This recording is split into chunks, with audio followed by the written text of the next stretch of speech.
Hey traders, let's take a moment to thank and feature one of our top sponsors, FX2 Funding. If you're looking to get funded, listen up. FX2 is offering traders the chance to trade with up to $200,000 in simulated capital and receive up to 85% of their results. If you're interested in getting started, use the link being dropped in the chat or the link down in the description below. If you pass the evaluation, you'll receive your feedback and gain access to your new account. FX2 allows traders access to a wide range of assets and allows traders to hold their trades over the weekend. FX2 is giving A1 Trading Show fans 15% off the evaluation fee if you use promo code A1Trading15.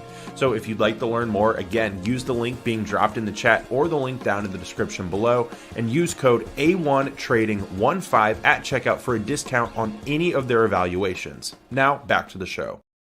Good morning, everybody. Welcome back to the show. And I was just saying in the chat there that I absolutely love the new intros. I can see some of you guys saying you like them as well. I gotta say, we have there's two guys behind the scenes. You probably know them if you're a regular, James and Chandler. They contribute to what is this show. And I gotta say, the rotation of stream themes every month or so that we've been doing is a lot of fun. And I hope that you guys enjoy them as much as we do. I feel like we had a conversation one day. We put ourselves in the perspective of the viewer. If you're sitting here every day and you're trying to learn something about trading, these guys are very talented. James and Chandler with their edits and with their media knowledge and all that sort of good stuff and their producing abilities. So it's cool because every time, from my perspective as a viewer, I would be like, this is so cool that a month changes into February and boom, you got this brand new theme, something exciting to look at. It's a little thing, but I know some of you guys really appreciate it, and big shout out to them. All right, so we are in February, speaking of, and it is it's going to be an interesting one. I'm not going to lie, I think February is going to be a volatile month. I think January turned out to be a volatile month, and we saw some big sell-offs across the board. We saw gold take a bit of a hit. We saw the NAS. And, by the way, the S&P 500 tumbled yesterday harder than the other ones.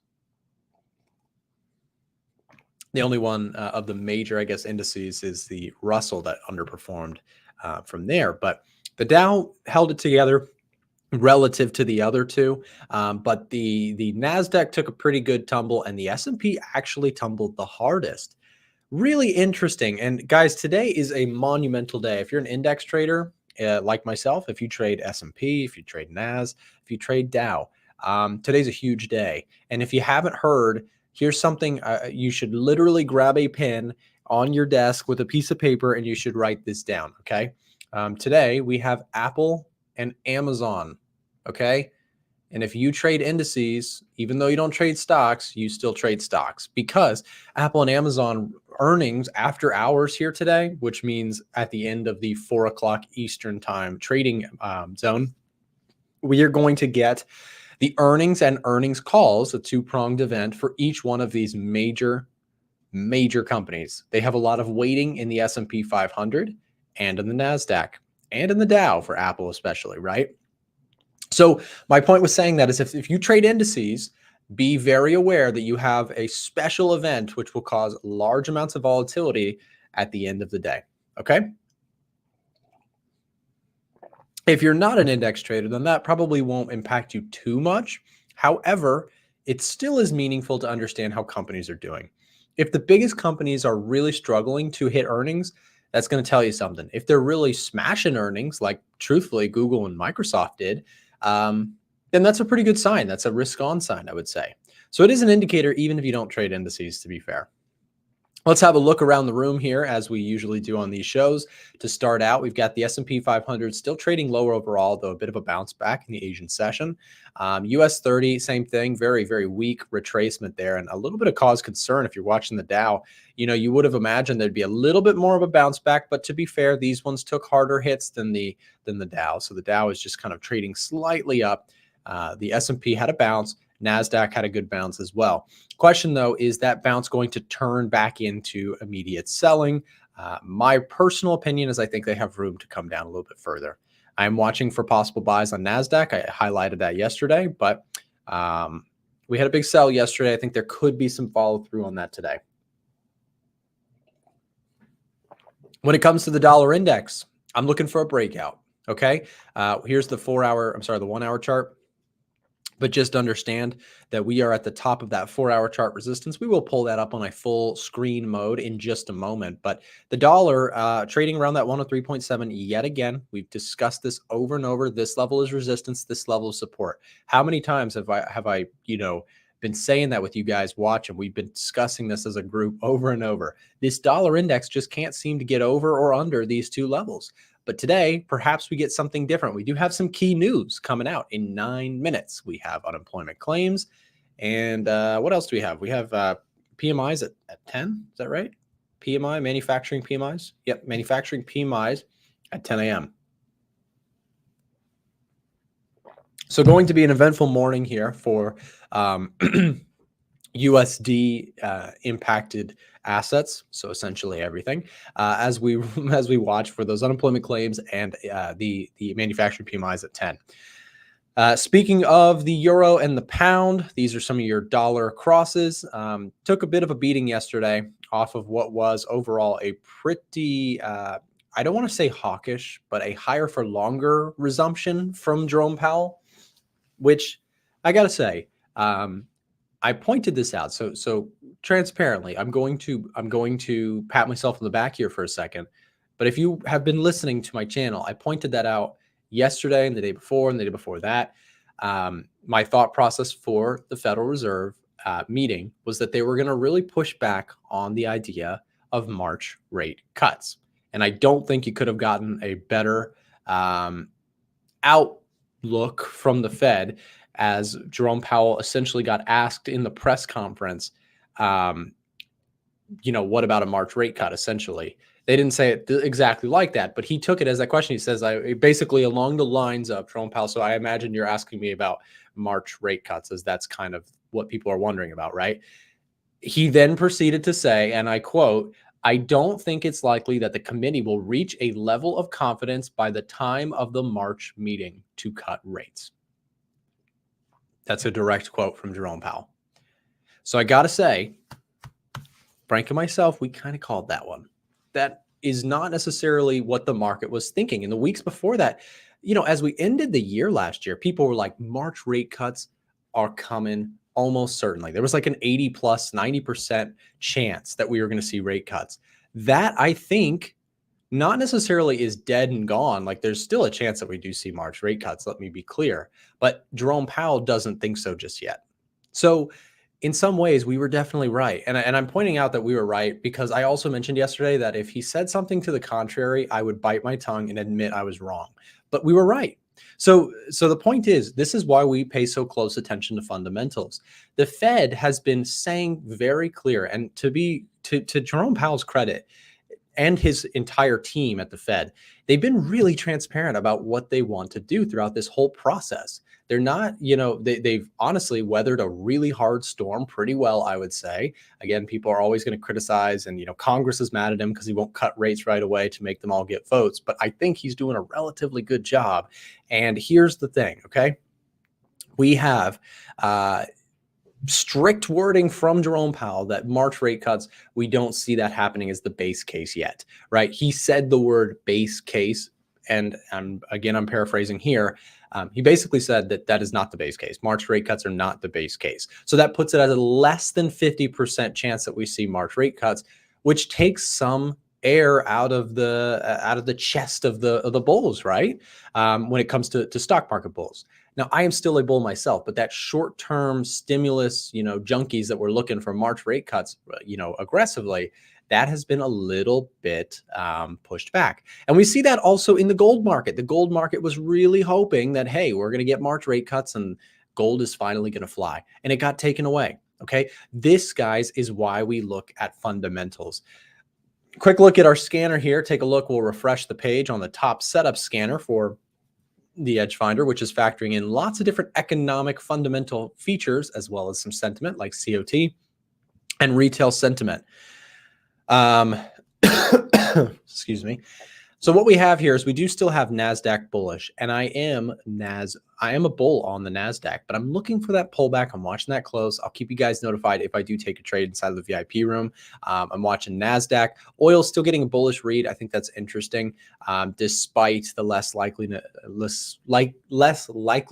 of a March rate cut. The Fed still sees the economy relatively strong. The indicators that are showcasing and that inflation could be still a stubborn issue for a bit. So I think oil is still bullish as long as we continue to get strong economic prints. I'll be looking at oil myself. So oil, the NASDAQ, you've got some currencies on here. The dollar, I would say, is relatively, due for a continuation to the upside off of this. But there's something looming on the horizon, guys. It's tomorrow, the jobs numbers, right? We will get NFP. This will either reverse everything, right? But here's the thing I want to suggest to you. This is something I'm thinking about. These guys at the Fed probably already see the jobs data, right? They definitely do. They have a lot of data coming in constantly. They probably had a little bit of an idea. This is my guess. This is an educated guess, and disclaimer, this is just speculation, that they might be getting some hot reads coming in on the NFP report on Friday.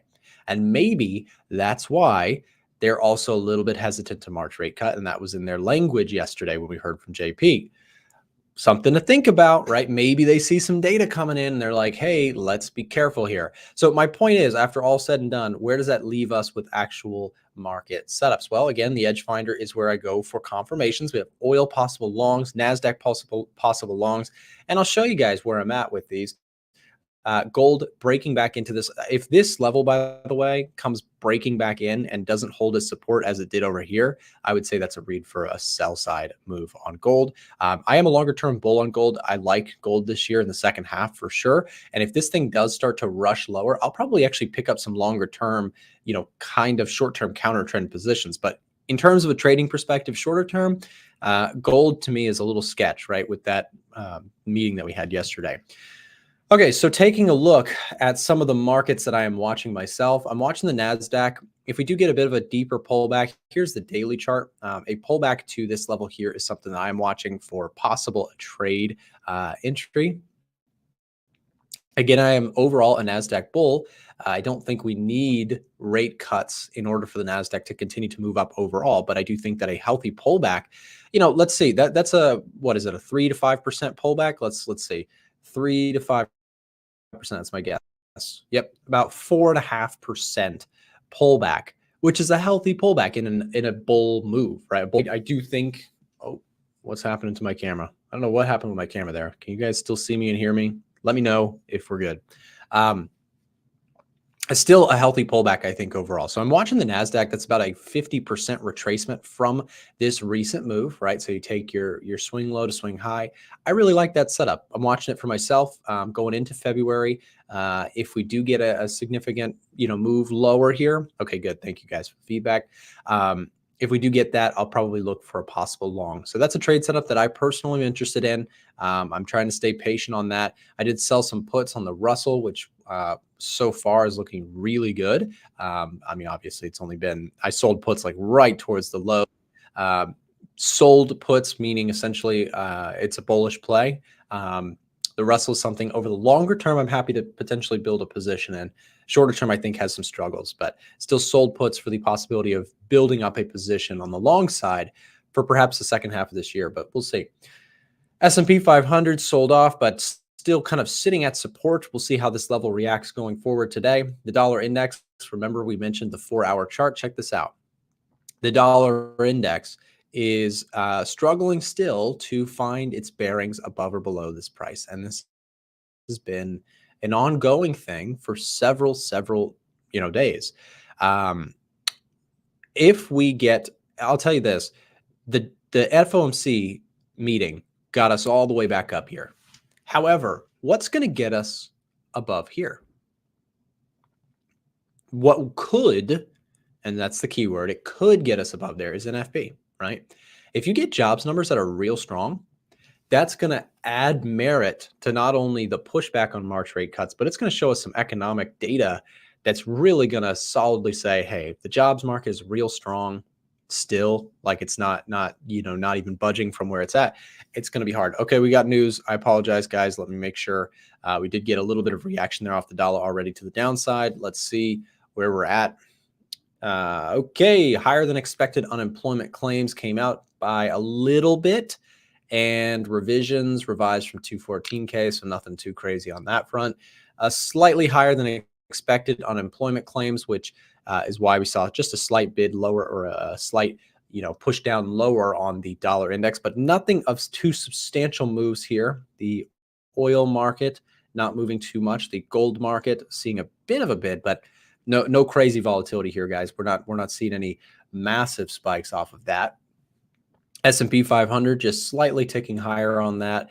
NASDAQ, same thing. The Dow as well. The Russell, same thing. UK 100, China 50, JP225, the DXY. Here's the VIX. VIX traded much higher recently off of all the volatility. And again, watch this level on gold. I think this will be interesting to see. If you are a bull on gold, you probably want to see this thing have a long wick on the bottom here, right? If you're a bull, what you absolutely do not want to see is this level kind of close under support, right? So for the gold traders out there, I'm really still struggling with gold. I tried to short this thing. It did not work out. I took a small loss on it. However, price action is looking actually kind of bullish in the short term. However, fundamentally, I'm bearish, right? Fundamentally, I think a stronger dollar is kind of here for the time being. And, we kind of heard that with the expectations of a March rate cut pretty much getting thrown a pie in the face, right, yesterday. So that could lead to a stronger USD in the short coming. So it's kind of my thought process. Again, still getting some reads. Let's take a look at the bearish side in the Edge Finder. So we have Euro USD getting a bearish read, Aussie CAD, Aussie Swiss, Kiwi dollar, Aussie dollar. Let's take a look at Euro dollar off the back of that. We're getting, again, like I said, a bearish print on the Edge Finder when looking at the euro against the US dollar. Here's your 4-hour chart. If you're looking at this, there could be some resistance up here. Take a look at our 4-hour chart level of resistance. We've been seeing a pretty consistent lower high overall.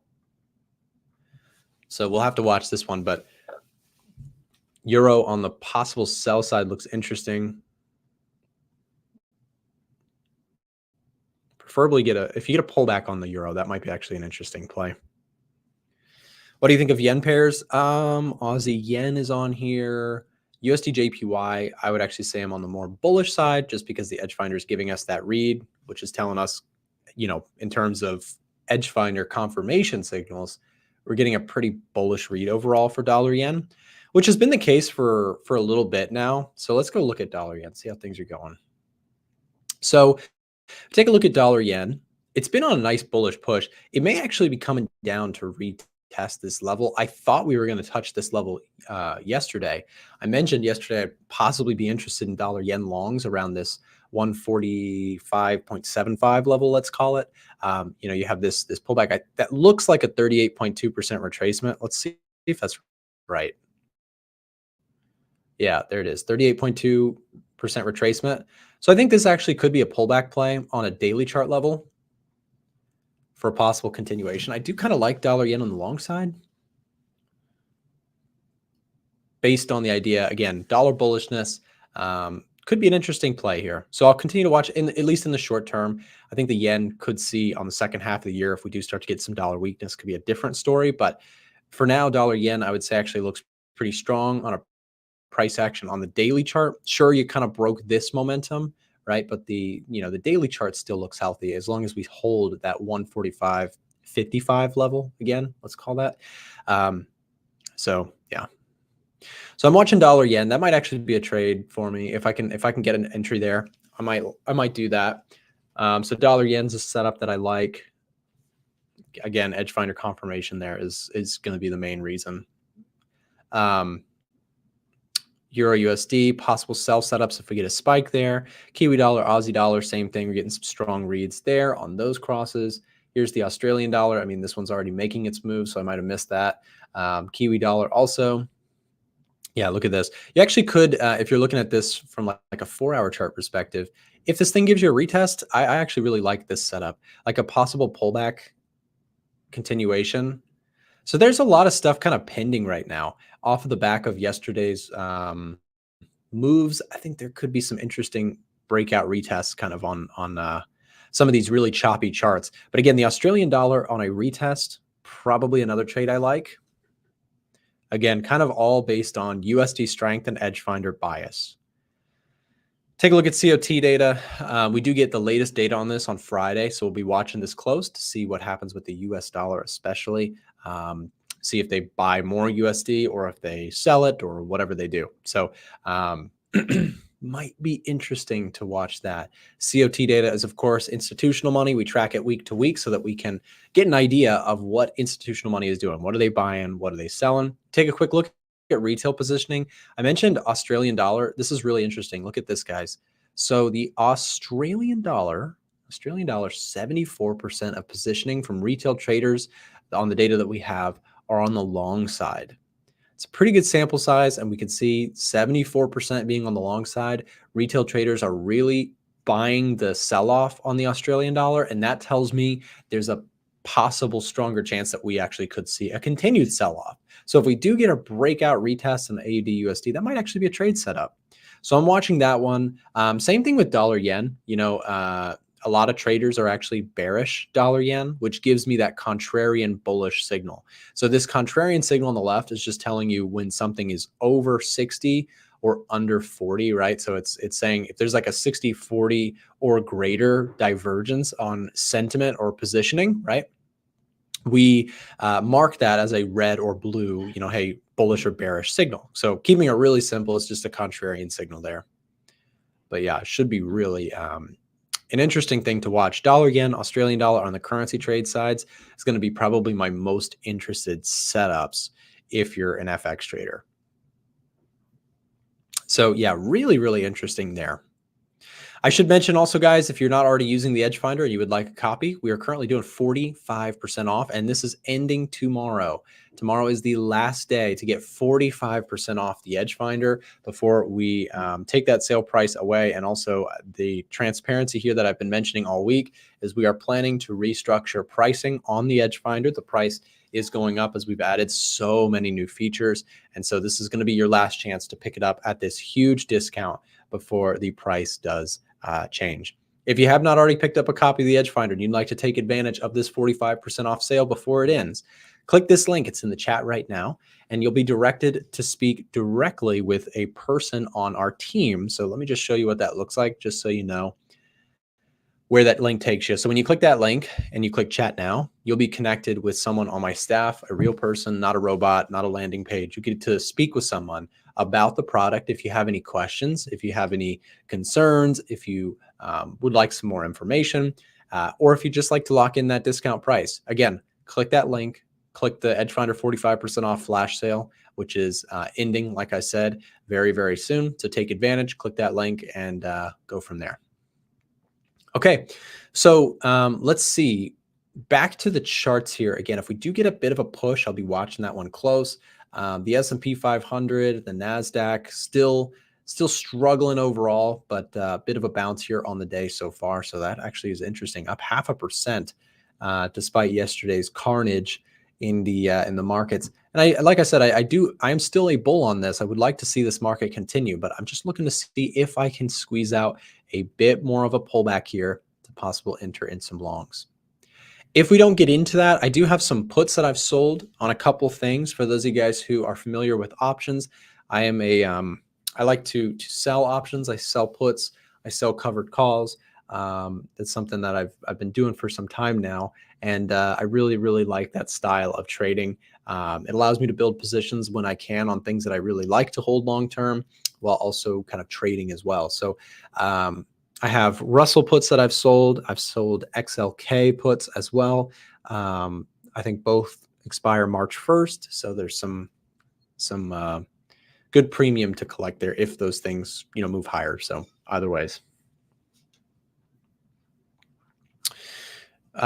Nick, you're running a free trial. We don't offer free trials. We do offer 1 month access to the Edge Finder if you'd like to try it out. But yeah, we don't offer free trials because we do them manually. So you're actually working with someone on our staff. So to cover their time, we do 1 month paid access if that's something you're interested in doing. And that makes it so if people are real serious about the tool, they really want to try it. And also if you do the 1 month paid access with the Edge Finder, it does credit you towards your final purchase. So you're not losing anything by doing it. What continued data we would need to see to make rate cut talks more serious, lower unemployment, CPI, PMI, etc. Yeah, good question. So here's the thing. What do you need to see in order to get rate cuts to be more seriously considered sooner? A couple things, and this was actually something Jerome Powell mentioned. Unemployment rate is something they're also watching. So they do want to get inflation down. Right? So we'll do inflation rate and unemployment rate. So they want to see this number come down, but they also want to see this number not go up. Okay. So if you're talking about rate cuts, unemployment rate going up and or inflation rate coming down, those things are going to get rate cuts to be more serious. Right now, the issue that we've been pointing out on this channel is that this has not been, it's been coming down, but it's kind of stagnated where it's currently at. And unemployment rate has stayed at where it's currently at for some time. In order for you to really seriously get rate cuts, you probably need to see one of these two scenarios get more convincing, right? Because if unemployment starts to go up, the Fed's going to say, okay, well, we don't want a bunch of unemployment either, which they pointed out yesterday, which was a change in their narrative. They pointed out we don't want to see unemployment rate tick much higher either. So we might need to rate cut for that purpose. But right now, like I said, both of these areas are not showing those signals strongly, which is why I've been more on the I don't think March rate cuts are coming. And we've been, there's still time for that to prove us wrong, but that's been my kind of base case going into yesterday's meeting. I wrote a whole, whole document about that and shared it with members in our group, also in my YouTube community, Telegram. I put it everywhere. That was my base case for yesterday. It ended up being right. And however, like I said, we're right about yesterday. The question will remain, though, are we going to see some jobs data tomorrow that changes or confirms that idea, right?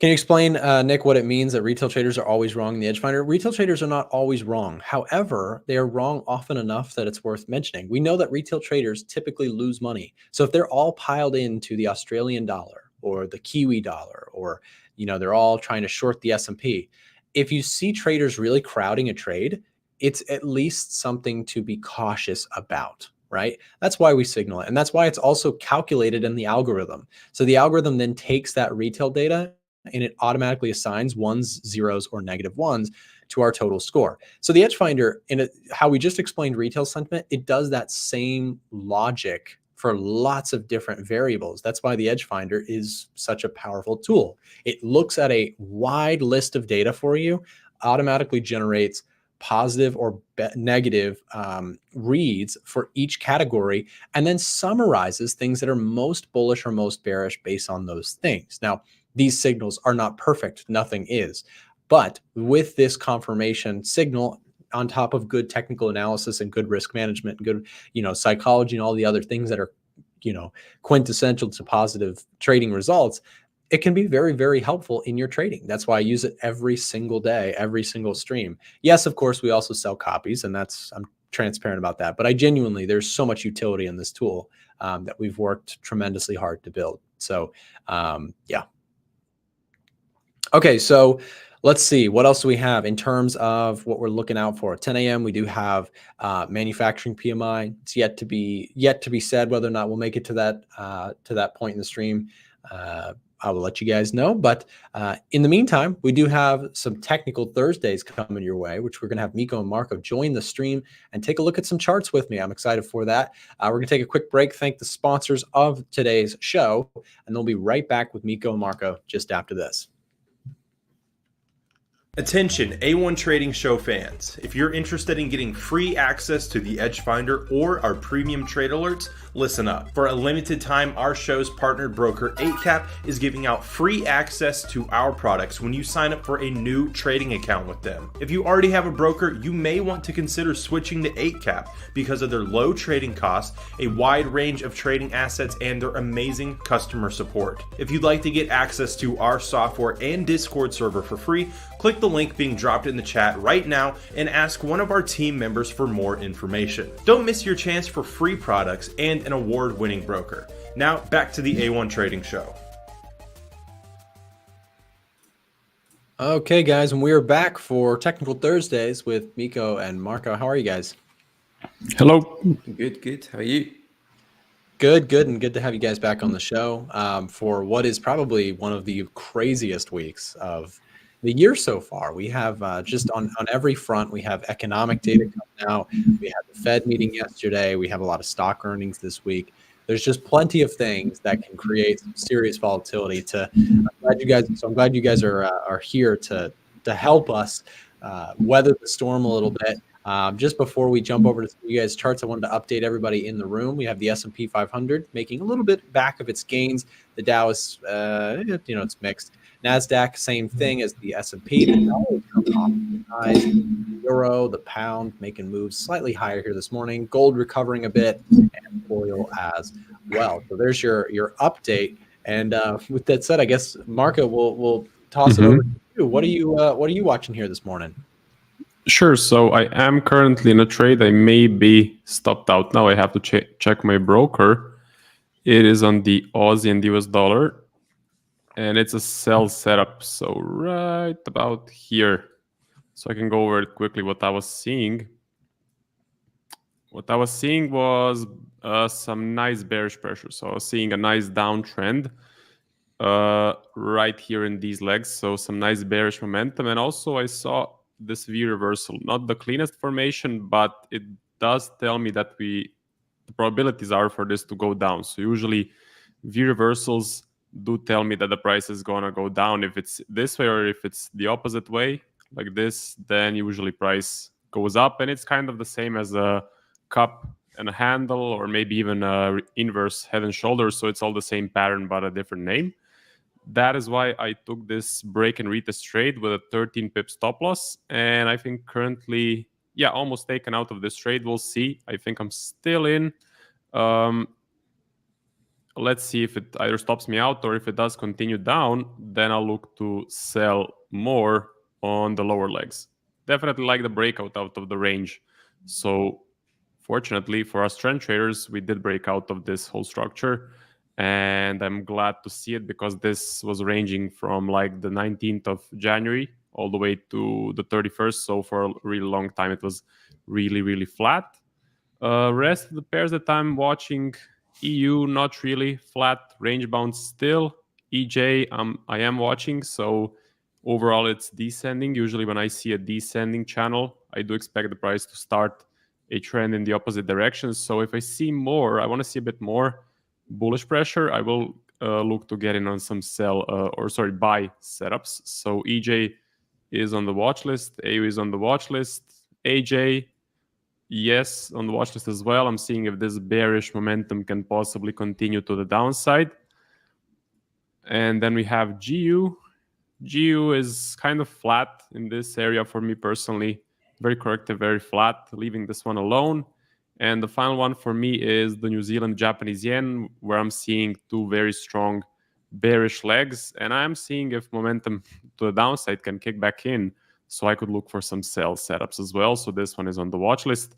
That's about it. Definitely getting some action, definitely getting some momentum. As you can see, most pairs for the past 2 weeks on this 1 hour chart have been really flat, really corrective, really range bound. So I'm glad to see finally some momentum kicking in.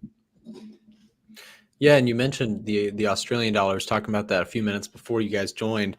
It's definitely made a substantial breakout move, and will be really interesting to see if you get some dollar strength as well. That will probably really push that thing lower as well. So should be interesting to see if we get that. And speaking of dollar moves, Miko, what are you looking at? Are you looking at anything on the dollar this week, especially with all the volatility we're seeing back and forth. Yeah, I mean, there is one pair that has captured my attention, which is Pound USD, which is still very, very choppy. I think I was speaking about this one last week. I said I was waiting for price to break out these lows here because I'm looking for a sort of counter trend move reversal, if you will. I'm waiting for price to kind of get done with this bullish trend. I'm looking for some sell opportunities back down again, but we do need to break out of this range. And as Marco was touching upon, we have seen quite choppy conditions, especially with the dollar pairs over the past few weeks. So I'm kind of hoping that we do break low. I'm thinking maybe NFP, maybe the catalyst for that. Of course, we could break the upside. But I'm not really interested with the buys. I'm looking for sells here for Pound USD. So I'm waiting to see if we can break through 1.26. But overall, I'm kind of just waiting to see what happens, really, because I'm looking at dollar. Dollar's not really giving me any insight of what the next best move will be. I have marked out some areas which I'm interested to buy and sell from, but if we get there, then I'll start looking at those levels a bit more detail. But right now, it's just purely sideways price action. So I am favoring a break higher and then a move lower, but that's a big if. There's a lot needs to happen before we do get something like that. But Pound USD does look good to me if we can break the lows. So I'm kind of hoping for dollar strength, but we'll see. Nico, I have a little bit of a conspiracy speculation for Friday. So this is my guess for NFP.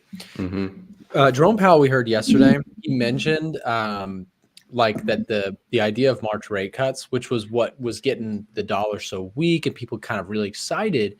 He said the March rate cut is not really our base case. That's like not likely what's going to happen. That's what he said. I wonder if the reason that he kind of doubled down on that statement could have been that those guys have a look at the data a little bit ahead of us, right? They're obviously, their hands are in the data all the time when it comes to, the Department of Labor, whatever it is, right? All the data that's coming in, they've got their hands on it. Part of me wonders if maybe he was kind of hard on that idea of March rate cuts because they still see some hot jobs numbers coming in. So that's my speculation for Friday. I think we could see, based just on that, just a hunch of the way he said that, could see a little bit of obviously I'm not trading based on that. I'd like to see the numbers come out before I make any sort of decisions, but NFP being stronger on Friday, could be what they're kind of worried about and why they're not looking to rate cut as soon. So if that happens, for all three of us, that could be some interesting market moves. If you get a strong dollar breakout, it very well could create some stir in the market because as Marco, you pointed out, we've just been so choppy, so range bound on this 4-hour chart for the dollar. And I think all three of us, we look at the dollar quite heavily, maybe not the DXY all the time, but just the dollar denominated stuff has been a little bit back and forth. Finally, as Marky pointed out, we're starting to see some of the some of the Pacific currencies make some move. The Australian dollar breaking its kind of longer term, Kiwi dollar trying to do the same, and should be interesting to see. You guys know where I'm going next. Marco, what do you think about gold right now? Sure. So let me take a look.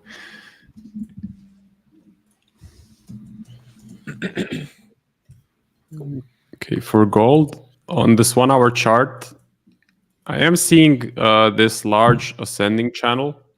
It's a corrective one, so it's not that clean and kind of volatile on the top as well. Lots of bullish pressure and selling pressure, just V reversals everywhere. So my bias is for this to go down. First, the ascending channels usually reverse in the opposite direction. Second, these V reversals act like a cup and handle or even a part of a head and a shoulder. So if we get like a bit of a range here and then drop down, that would not be surprising to me. So I would expect on this 1-hour chart more so for downside to start on gold. That is kind of my expectation.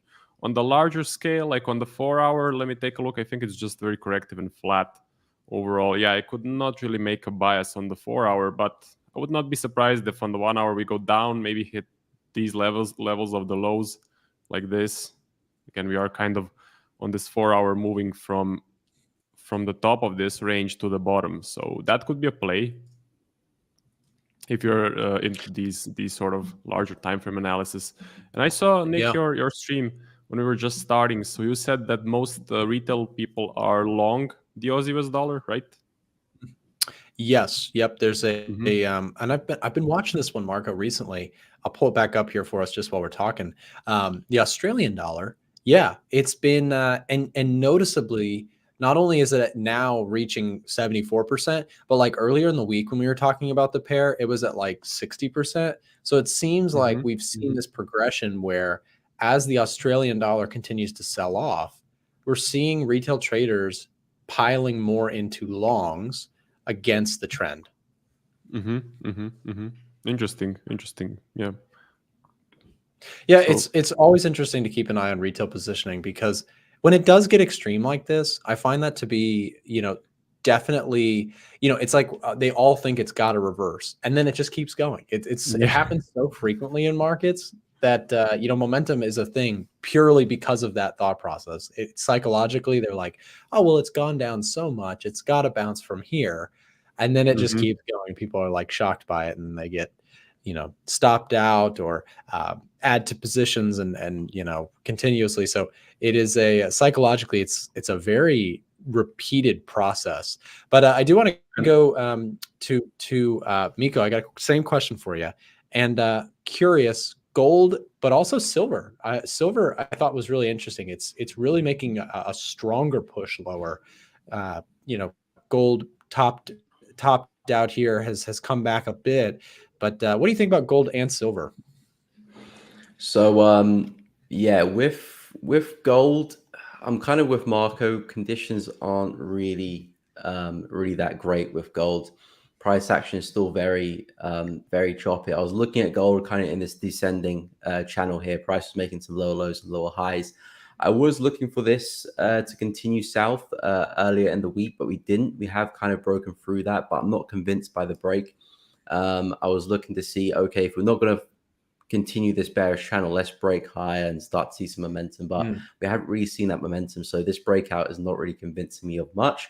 And quite frankly, price hasn't really gone anywhere for a while as well. So I'm kind of on the back seat with gold. I'm waiting for some more momentum. Again, maybe NFP could be the catalyst for that. I just want gold to kind of pick a direction. We are still trading at some big higher time frame levels. So I'm more inclined for the shorts than the longs. But yeah, until we start to see some type of direction for gold, or at least more convincing direction, I'm not looking to anything. Silver, on the other hand, looks a little bit more clearer, but I have to say we are coming to a big level. So I'm just going to keep my eyes to see what happens here. Because if silver is going to see its next kind of bullish move higher, this is probably where it's going to happen from. A lot of rejections, the daily chart, by the way. A lot of rejection from here. We could see a big move up, so there could be some really nice buys. And on the other side of the coin, if we do break through this, there could be some really nice breakouts and some pullbacks to take advantage of. So I'm keeping my eye on 22.2 to see what we do there. We are seeing some bearish momentum, so I'd imagine we are likely to come back and test this area. Whether we break through or not, that's kind of what I'm eyeing to see next. But for both of them, I need a little bit more for me to start actually planning some trades. So, Fair enough. Yeah. And, I will say just for the fun of it, in terms of gold and silver, I think that the rate cut, obsessing over the Fed constantly is, of course, fun. And I do it every day. But the thing to think about, I think, for the second half of this year is that if you get a longer term signal, and not necessarily sticking to a trading strategy, but I'm talking about like a longer term signal, I do wonder if perhaps, yes, we're hitting that longer term level of resistance, and if perhaps we see the idea of rate cuts get slashed for a little bit, if we get a sell off on gold longer term, I love the idea of picking it up and holding some. But I can't really do so when we're at these levels. I'd like to see a bigger pullback on gold. It is something that long term I think goes up, so it's something to look at. And I do think that at some point the economy is going to cool and you're going to get rate cuts. And when that happens, gold's going to fly. We just don't know when that's going to be. It could be, right away, which would cause us to break to 2,200 real quick, or it could be in 6 months from now, and gold could be down here before we see that move. So that's the question. It's like gold will go up, it will break all-time highs. There's almost no question, because every day they print money, but they don't print more gold, right? You can't do the two at the same time. So the supply and demand long term will play out, and there will probably be repricing of gold. The question is, is it going to be soon, or is it going to be later? So that's the question, I think, for longer term gold traders, investors, etc. Question for you guys too. We never do this, but do you guys, either of you, trade or at least hold or have any interest in crypto at all? A little bit. I'm a XRP man myself. I don't have any Bitcoin at the moment, but if we do pull back to 35, 30K, I am interested, I must say, because I've been eyeing up 35, 36 for a while, and I'm not too sure if we pull back there. Bitcoin's giving me a lot of bullish vibes right now, so I think there's a good chance Bitcoin could just could fly. I'm kind of looking at 47K here, this area kind of resistance supply as the last kind of line of defense for the bears. If we crack through that, it looks like Bitcoin's just going to run back to highs, to be honest. But if we pull back to these prices, I'll be interested. I don't think I could pick a more dramatic market, a more controversial market. You have people like Jamie Dimon, the CEO of JP Morgan, who calls it, or says that its the only utility is to hide money from the government. And then you also have, people who swear by it, and, maybe the new generation doesn't actually care about holding physical gold, and they way rather have digital gold in this modern era. So I don't know. It's a fascinating market. I really don't have a massive opinion on Bitcoin. And to be honest, I put a poll out recently on my Instagram. I asked people, what do you guys trade? Only 2% of people said they primarily trade crypto. So it was interesting to see. It's like nobody really trades it. But I imagine, guys, that if we see a $65,000 Bitcoin again, and I'd run that same poll, we're going to get some different results. Marco, what do you think about Bitcoin? Yeah, so I don't personally know much about it. I don't think there's any real utility behind it, but I do think it's a great vehicle to make some profits, especially if it breaks the most recent high. So for me, it's not really, I don't really care if there's nothing behind it, but I just care that it moves drastically when it creates new highs. So if it does create a new high, I may consider getting in on that nice uptrend, because when it rallies, it usually rallies for like a really long time. Really interesting, the Bitcoin and other cryptocurrencies as well. Well, here's another thing I just thought about for you guys. So Bitcoin, I would argue, is probably one of the least fundamentally priced items. Now, I want to add the clause in there that it's a risk asset. It goes well when times are good, interest rates are low, inflation is not a problem. I mean, these are the environments where Bitcoin does very, very well. However, it's not priced like a stock. It doesn't have earnings. It's not priced like physical. Well, actually, maybe kind of like physical gold, because there is a finite quantity of it. So there is some aspect there, but I can't really think of a more emotional, controversial market, which I feel like technical traders absolutely love, because you get these massive momentum pushes. And I wonder, I mean, I don't trade this myself, but I do wonder if from a technical perspective, you ever thought about that as like maybe this is something to think about from a momentum trading strategy. So for me, my plan is, so when Bitcoin breaks new highs, I'm going to buy, and then I'm going to wait for my grandma to tell me to buy Bitcoin, because once it's in the newspapers, it's done. So it's time to sell. So that's my investment plan for Bitcoin. I don't know about you guys. Marco, we could probably clip that, come back in like 5 years and be really impressed with you. You'd sound like a genius, and then we could all buy your book. Yeah, for sure. Yeah, I don't know, Miko, what do you think? Momentum trading strategy. Would you ever like spend time back testing if like, let's say, for example, Bitcoin breaks the highs and suddenly everybody's talking about it? To me, admittedly, like that's what would actually get me to look at it again. Like just like everyone else, what would get me to actually pay attention to Bitcoin would be high breaks of the high, or at least, a screaming move towards the highs. What do you think? Yeah, I mean, I'm not so interested in trading Bitcoin myself because I've Yeah. got my hands tied with FX pairs. But Busy yeah, I mean, enough. Yeah. from a momentum perspective, there are some really, really big moves, especially if you can get your hands on it, at the lows or the highs of a move. But with the idea of Bitcoin, if you kind of believe in the idea of crypto as the future, then I think it's a good asset just to hold and kind of forget about. And like what Marcus said with the grandma thing, because there was a lot of grandmas talking about it when we were 65K, and then they kind of Yeah, got for quiet sure. again. So So I true. think when we get back to 65, grandmas will be back on it.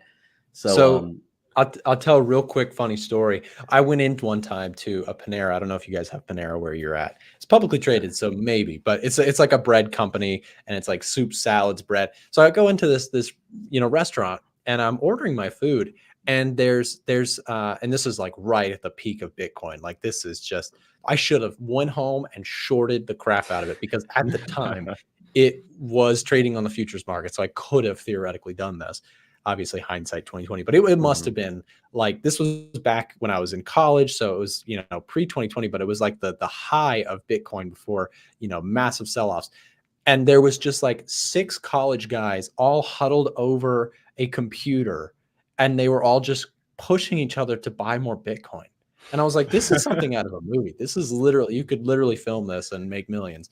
But I'm sure all of them, bought the top and learned some lessons. But I don't know, just interesting story. And we'll have to see where it goes from here. But I want to thank both you guys for coming on the show. For being a part of it here today and helping out with some technical setups and giving your thoughts on Bitcoin. We'll clip you guys both and come back in 10 years to see what you said.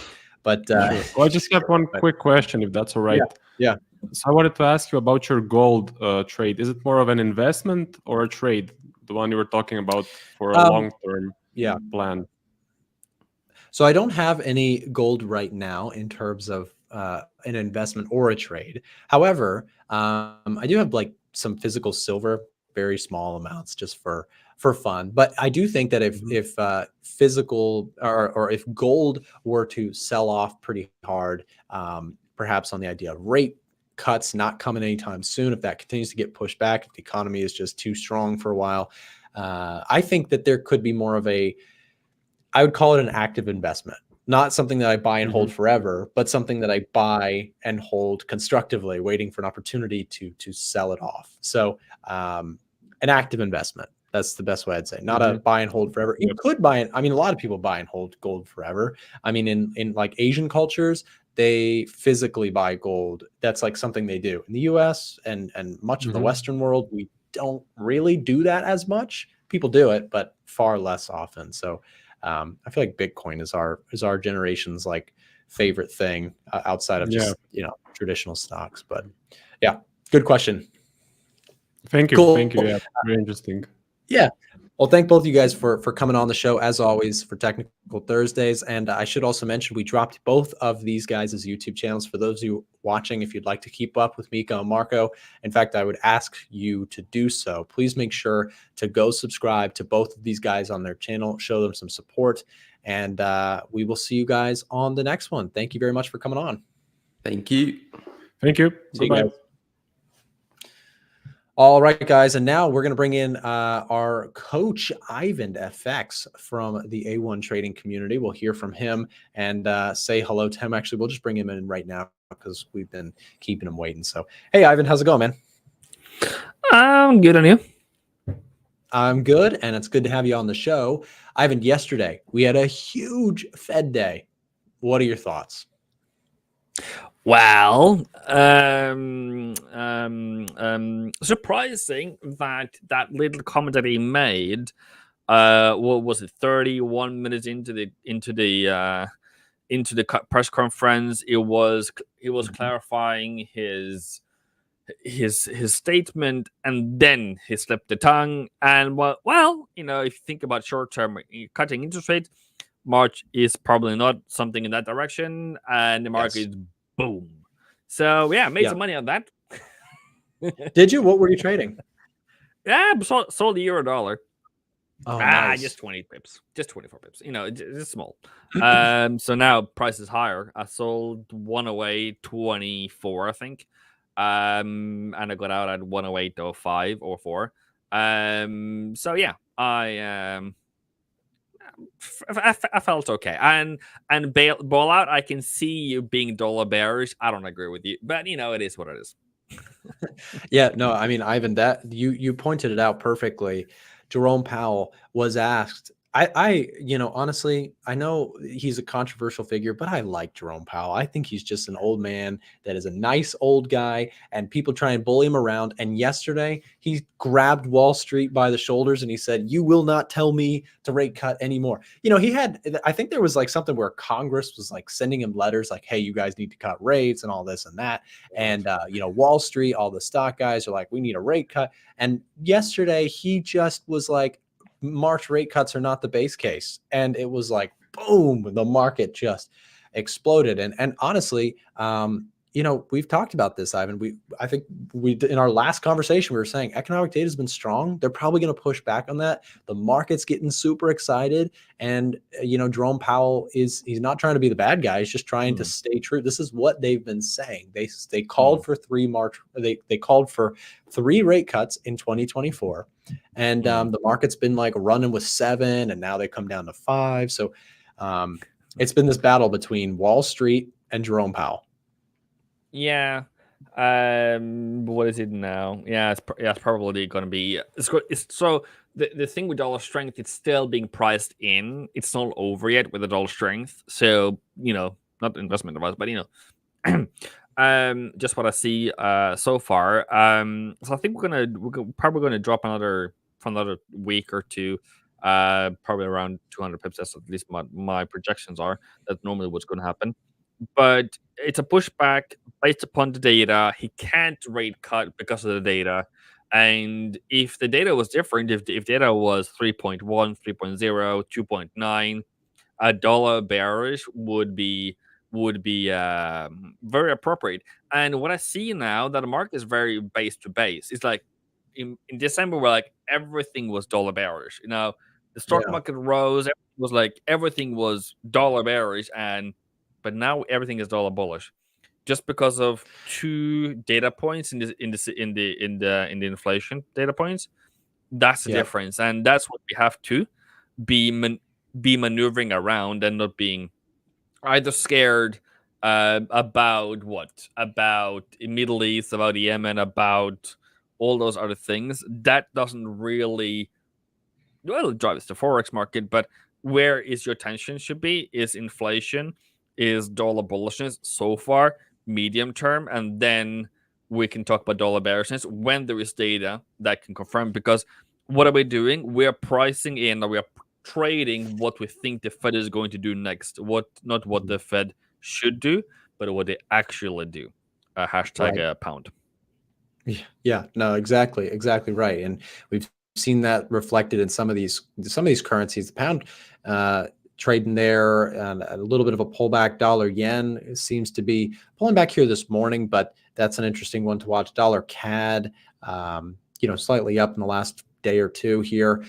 It will be interesting to see, Ivan. Again, I actually agree with your thought process there on the dollar. You did see a reaction, but I think that there is still more of a reaction to come here. I think that, you know, if we can see a breakout of this, you very well could see a slip lower on the euro and the pound. So it could be a really interesting move. I think that's been I've been a broken record on this level for like a week straight. This level just does not seem to want to break. But I do think, especially if you get a jobs number that could be hot, it could break this out. I have another concept for you to think about with NFP. So think about this. Jerome Powell let that slip, right? March rate cuts are not really the base case. Part of me wonders if they have some read on the jobs data for Friday as possibly being a little bit hot. And maybe that's in his brain. He's thinking about that when people keep talking about March rate cuts. And you see what I'm saying? That's my conspiracy. That's my speculation is maybe they've seen the jobs numbers and what's coming in, and they're like, yeah. What do you think? interesting. A bit of conspiracy theory. That's A little nice. bit, just a little A bit. little bit. We can also see it in the jobless claims and in the ADP and in the cost, the numbers that was posted yesterday or the day before, which supports that. So yeah, is it a forward view that he is going to give us? That's actually quite an interesting point. I think that what Powell is doing, he is telling us that whatever you did in December was wrong. Like we went too extreme on the bearishness, and I was just going to punch everyone in the face and be like, you know what, you guys are just being a bit ridiculous and a bit redunculous with your pricing in of the S&P 500 and the Nasdaq. Which, by the way, leads me to a bit of a different answer or a bit of a different topic. The Norwegian Pension Fund International, or the biggest private or biggest state-owned fund, they made 16%, or I don't know how many gazillion dollars, on the Big Five last year, Really? and it contributed 20% to their investment. I think they made something like 2,000 billion dollars or something in that direction. So 2 trillion. Yeah, probably. It wouldn't have trillion in Norwegian context. Okay. So interesting. So they so did you mention that they added more recently to those positions? Is that what you said? No. Last year. That was Okay. the profit from those stocks. And they said that we're quite kind of toppish. So my point was, where I wanted to go was where you have the Fed pushing back on the pricing of it being too much to one direction. We have funds saying, we probably should come back. We were at monthly target. We're now falling down. And with Powell saying we're probably going to get, or in your conspiracy theory, we're probably going to get a hot NFP on Friday. And the number currently being priced into the market is quite low. It was 168,000 new jobs created. We can actually get an upside surprise on Friday, and that's going to lead to even more dollar strength. Yeah, so something definitely to think about. That's we'll see if that speculation is correct. And also to your point about money moves, we saw they sold NASDAQ, which of course the NASDAQ is those big five heavily, right? Your Apples, your Amazons, your Googles, Microsoft, all that stuff. So they actually, in the most recent COT filing, which we'll get the newest one on Friday, they sold pretty heavily those the NASDAQ overall. So definitely could be due for a bit more of a pullback. I do like those stocks myself, but I'd like to get them at a discount. And I was long on the S&P 500 into the end of the year, but I changed kind of size, not necessarily wanting to short the markets, but again, kind of just acknowledging, hey, we might have gotten a little too excited, a little too fast about rate cuts. I do think cuts are coming this year, but I don't think they're going to rush them out the door in March. Like, again, the optimistic, euphoric bulls kind of were thinking. They're just thinking we're going to rate cut right on the March as soon as we can. So I don't know. Should be interesting to see. But 6 cuts in a year, isn't that unprecedented? Like, I don't remember in my insane brain that has ever happened before, that we have had 6 rate cuts in 1 year. It might have happened, but it's super duper bearish. Other than COVID. Yeah. But then we did what? 175 to 0 in the span of a month or two. So yeah, exactly.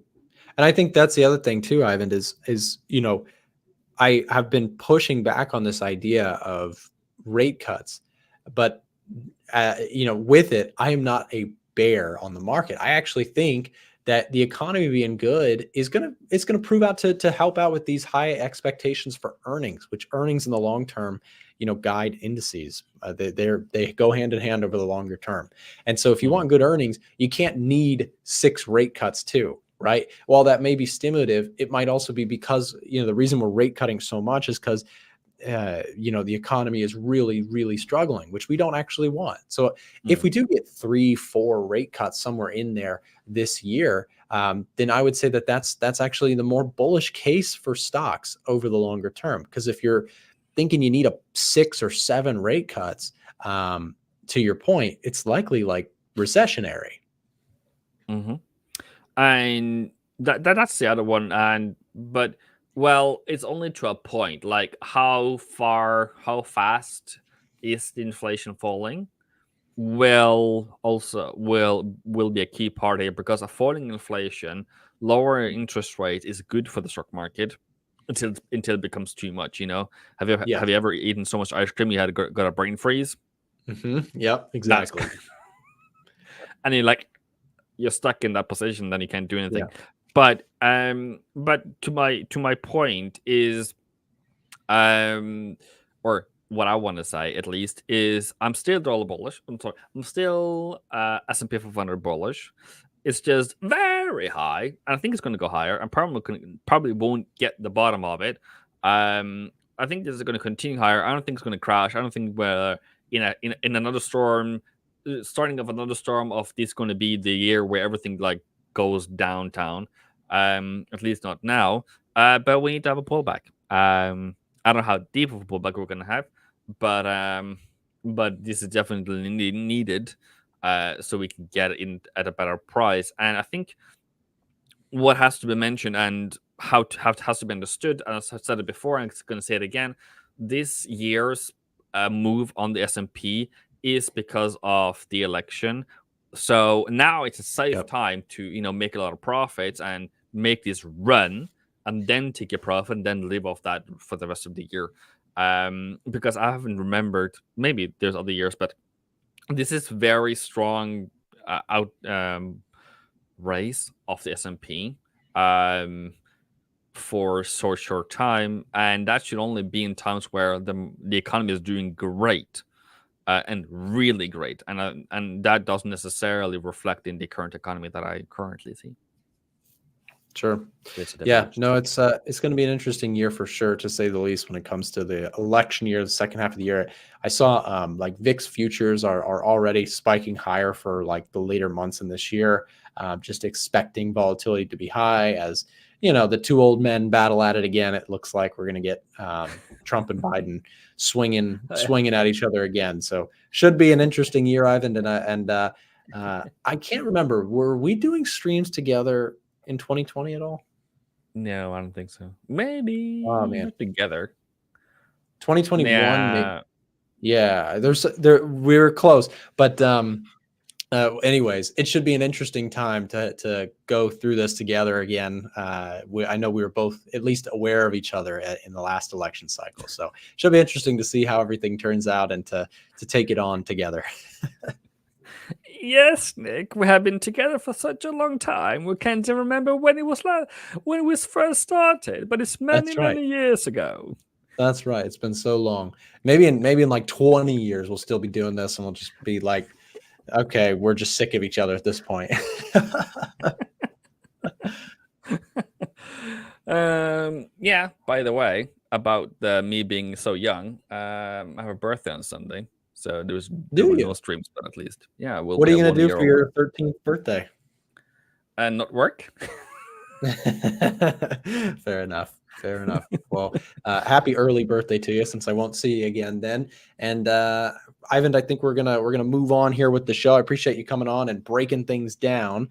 We'll let you go. I know you're a busy man, and he's a father, guys. So we got to let the father get back to his busy life schedule. So Ivan, thank you for coming on the show. And also, last thing I will say before we kick Ivan out of here, he's our coach inside of the A1 Trading VIP group. He does coaching webinars throughout the week. If you're already a member, make sure you are tuning into those. And if you want private one-on-one coaching, you can also message him directly on Discord, and you can ask him for details about that, and he can work that out. He does mentorship, one-on-one coaching, all sorts of good stuff. Ivan, thank you for coming on the show, man.